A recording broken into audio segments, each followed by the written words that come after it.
Kenapa Luna Maya dan Maxim bisa sukses dan dicintai? Nah, ini bagian pentingnya. Warga lihat deh perjalanan Luna Maya dan Maxim. Nggak ada yang instan, baik Luna maupun Maxim. Semuanya lahir dari proses yang panjang. Luna dari dulu kerja keras banget loh ya.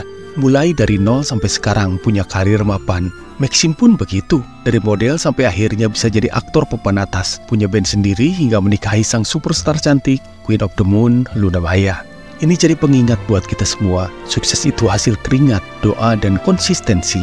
Buat pondasi yang kuat untuk berdiri dulu di kaki sendiri. Jangan pernah berpikir untuk terus menggantung dan menggelayut perjalanan orang. Ciptakanlah perjalanan sendiri, walaupun terjal jalannya. Jangan bandingin hidup kita sama orang lain. Kalau lihat Luna Maya dan Maxim bahagia, jadikan inspirasi, bukan iri. Karena mereka pun dulu pasti pernah di posisi berjuang keras. Pernah susah, pernah pahit. Tapi lihat deh sekarang, semua harga terbayarkan sudah kan ya.